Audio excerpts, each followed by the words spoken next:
Hi everyone, welcome back to my channel Happiness with Bernita.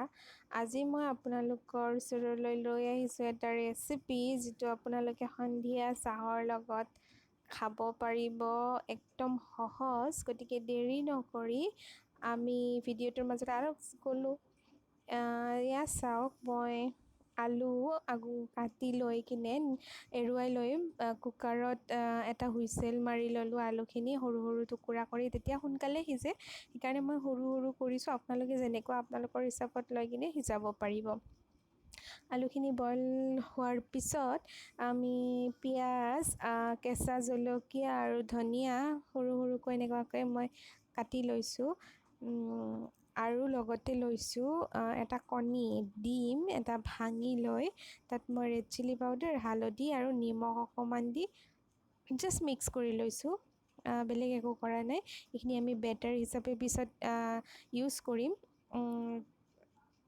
এইখিনিয়ে প্ৰয়োজনীয় বস্তু আলু চপৰ ৰেচিপি বনাবলৈ আলু চপ খাই বহুত ভাল লাগে আৰু বনাবলৈ খুব সহজ আৰু আপোনালোকে এইটো ভিডিঅ' চাই বনাব পাৰিব এয়া হৈছে বিস্কুটৰ গুড়ি মই মেৰিগ'ল্ড বিস্কুট লৈছোঁ মেৰিগ'ল্ড বিস্কুট কেইখনমান লৈ মই মিক্সিত এনেকুৱাকৈ গুড়ি কৰি লৈছোঁ এইটো আমি ব্ৰেড ক্ৰাম্বলছৰ ঠাইত ইউজ কৰিম আপোনালোকে ব্ৰেড ক্ৰাম্বলছ থাকিলে ব্ৰেড ক্ৰাম্বলছ ইউজ কৰিব পাৰিব কিন্তু মই বিস্কুটৰ গুড়িৰে মানে কৰিলে বেছি ভাল লাগে এটা মিঠা মানে এটা ফ্লেভাৰো আহে আৰু খাই কিনে বহুত টেষ্টি লাগে আৰু যিহেতুকে এইটো ঘৰত সকলোৰে বিস্কুট পোৱাই যায় গতিকে বিস্কুটৰ গুড়ি ল'লে আপোনালোকৰো সুবিধা হ'ব আৰু ইমান মাথা জামেলা মাৰি থাকিব দৰকাৰ নাই খাই কিনে কিন্তু বহুত টেষ্টি লাগিব বনাই কিনে মেলি আপোনালোকে মোক জনাব যে কেনে তো এইখিনি মই ৰেডি কৰি ল'লোঁ আলু আৰু এইখিনি ৰেডি কৰি লৈ এতিয়া মই আলুখিনি পিটিকা কৰি ল'ম মিহিকৈ পিটিকি ল'ম মই হাতেৰেই পিটিকা বনাম কাৰণ আৰু হাতখন মই ধুই লৈছোঁ দেই ফ্ৰেণ্ডছ নাভাবিব লেতেৰা বুলি হাতেৰে মিহি কৰিলে গোটেইখিনি ধুনীয়াকৈ মিক্স হৈ যাব আৰু আমাৰ ভাজিবলৈ সুবিধা হ'ব গতিকে মই ধুনীয়াকৈ আলুখিনি পিটিকা কৰি লৈছোঁ আপোনালোকে যেনেকৈ নহ'লেও যিহেৰে কৰে আপোনালোকৰ কথা মই হাতেৰে লৈছোঁ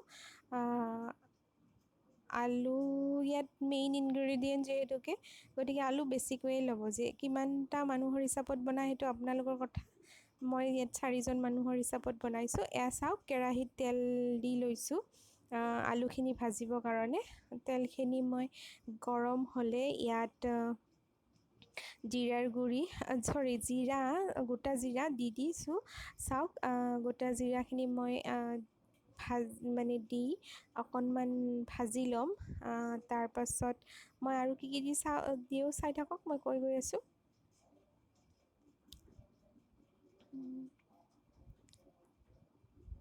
ইয়াত মই পিঁয়াজ আৰু কেঁচা জলকীয়াখিনি দি ল'ম কেঁচা জলকীয়া এটা ধুনীয়া ফ্লেভাৰ আনে গতিকে কেঁচা জলকীয়া যদি আপোনালোকে খাই দিব নাখায় যদি জলকীয়া নিদিলেও কথা নাই কিন্তু জলকীয়া অলপ চটপটা টাইপ বস্তুটো জলকীয়া দিলে মানে খাই ভাল লাগিব সেইকাৰণে আৰু ধনিয়াখিনি আমি একেবাৰে শেষত দিম এতিয়া এইখিনি আমি ধুনীয়াকৈ ভাজি ল'ম জলকীয়া পিঁয়াজখিনি ধুনীয়াকৈ তেলত মই ভাজি ল'ম ভাজি লৈ কিনে চৰি মই চিমনিটো দিব পাহৰিছিলোঁ সেইকাৰণে চিমনি দিব গৈছিলোঁ তো কেমেৰাটো অলপমান হেৰি হৈছে দিগদাৰী ন নিজে মানে ভিডিঅ' কৰি নিজে এইবিলাক বনোৱা কিন্তু তথাপিও মই চেষ্টা কৰিছোঁ চ' মোৰ চেষ্টাৰ কাৰণে প্লিজ মোৰ ভিডিঅ'টোত লাইক এটা আৰু কমেণ্ট এটা আৰু প্লিজ ছাবস্ক্ৰাইব কৰি দিব চেনেলটো আৰু বেল বাটনটো প্লিজ ক্লিক কৰি দিব এনেকুৱাকৈ মই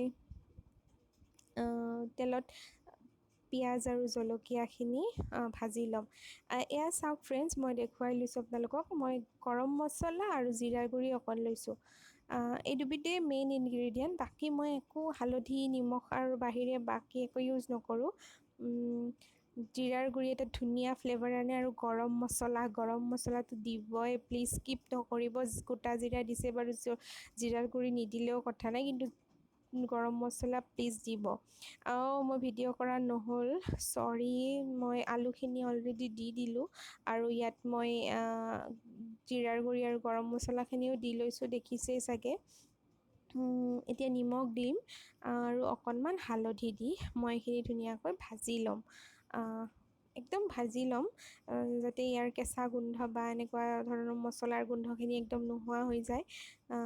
ধুনীয়াকৈ এটা ধুনীয়া মানে গোন্ধ অহালৈকে মই এইখিনি ভাজি ল'ম। মই বেলেগ একো দিয়া নাই, হালধি মই দিছোঁ, পিছত দিলোঁ চাগে, ইয়াতে নাহিলে, নহ'লে এতিয়া মই হালধি দিম, গতিকে হালধি দিব প্লিজ। আৰু এইখিনি ধুনীয়াকৈ ভাজি ল'ব। গেছটো মিডিয়াম ফ্লেমত ৰাখি, কাৰণ বেছি জ্বলাই নিদিব, দৈ যাব নহয়, গতিকে মিডিয়াম ফ্লেমত ৰাখি ধুনীয়াকৈ আলুখিনি ভাজি ল'ব। আৰু এই ভাজাটোৱে মানে ইয়াতে ধুনীয়া মানে ফ্লেভাৰ আনি দিব। যিমানে আপোনালোকে এইখিনিক ভাজিব সিমানেই ইয়াৰ টেষ্টি বনিব বস্তুটো। আল মাৰি কিনে থৈ দিওঁ যদি অকণমান লৰাই, তেতিয়া সোৱাদ নাহিব। এতিয়া মই ধনিয়াখিনি দি ল'লোঁ। ধনিয়াখিনি মই একচুৱেলি মান ধনিয়া দিছোঁ, হেৰি ধনিয়া দিয়া নাই, তো মান ধনিয়াৰো ধুনীয়া এটা গোন্ধ আনে, গতিকে মান ধনিয়া মোৰ ওচৰত এভেইলেবল আছিল কাৰণে মই মান ধনিয়া ব্যৱহাৰ কৰিছোঁ। আপোনালোকৰ ওচৰত যদি নৰ্মেল ধনিয়া আছে তেনেহ'লে নৰ্মেল ধনিয়া ইউজ কৰিব। অসমীয়াৰ ঘৰত মান ধনিয়া পোৱাই যায় নহয়, গতিকে মান ধনিয়া আৰু দোকানলৈ যাই মানে ধনিয়াৰ দোকানলৈ যাই কিনিবৰ দৰকাৰ নাই, গতিকে মই মান ধনিয়াই ইউজ কৰিছোঁ। গতিকে মই ভাজি লৈছোঁ আলুখিনি, ভাজিছোঁ হাত বিষোৱালৈকে ভাজিছোঁ একদম। গতিকে প্লিজ মোৰ ভাজাৰ কষ্টখিনি চাই মোৰ ভিডিঅ'টো লাইক কৰি দিব আৰু শ্বেয়াৰ কৰি দিব, যাতে সহজতে সকলোৱে বনাব পাৰে। আহক এতিয়া মই সেইখিনি বনাই ল'ম। ভিডিঅ' কৰিবলৈ পাহৰি যাওঁ মাজে মাজে, গতিকে অলৰেডি মই কেইটামান বনালোৱে। আলুখিনি মই এনেকুৱা চেপত দি লৈছোঁ, আপোনালোকে গোল গোল চেপতো দিব পাৰে, যাৰ যেনেকুৱা খাব মন। মই এনেকুৱা দীঘলীয়া একদম দোকানত যেনেকুৱাকৈ পায়, আবেলি সন্ধিয়া সময়ত পোৱা দোকানত, গতিকে তেনেকুৱা ধৰণেৰে বনাই লৈছোঁ। লৈ কিনে মই ফাৰ্ষ্ট সেই কণীৰ বেটাৰটোত এইখিনি মানে হেৰি কৰিম, জুবুৰিয়াই দিম, তাৰপাছত মই বিস্কুটৰ গুড়িত লেটিয়াই দিম। লেটিয়াই দিয়াৰ পিছত এনেকুৱা হ'ব। মই দেখুৱাবলৈ প্লিজ ভিডিঅ' বনাবলৈ পাহৰিলোঁ। প্ৰথমতে মই আলুখিনি কণীৰ মানে ঘোলটোত মানে দি কিনে ব্ৰেড ক্ৰাম্বছত লেটিয়াই দিম, তেতিয়া এনেকুৱা ধৰণৰ বিস্কুটখিনি লাগি ধৰিব। আপোনালোকে যদি নালাগে দুবাৰ তিনিবাৰো কৰিব পাৰে। তাৰপিছত এয়া আমি কেৰাহীত ৰিফাইন তেল গৰম কৰি লৈ একদম তেলখিনি যাতে আমাৰ আলু চপটো মানে ডুবি যায় তেনেকুৱা ধৰণে তেল ব্যৱহাৰ কৰিব, তেতিয়া খাই বেছি ভাল লাগিব। যদিও আনহেল্থি হয়, কিন্তু আৰু আবেলি স্নেক আনহেল্থি হ'লেও কথা নাই, আমি খাব মন যায় ন, সদায় সদায়তো নাখাওঁ, এদিনহে খাম, গতিকে একো নাই, এদিন আৰু এইখিনি মানে হেণ্ডেল কৰিব পাৰি। গতিকে মই আলুখিনি মানে এনেকুৱা ৰঙচুৱা হোৱালৈকে আলু চপটো এনেকুৱাকৈ ভাজি ল'ম, একদম সুন্দৰ এটা কালাৰ অহালৈকে। আমি এইখিনি দৈ যাব নিদিওঁ, গতিকে গেছটো চাব, যাতে গেছটো একদম বেছি মানে হেৰিত নাথাকে, নহ'লে দৈ যাব।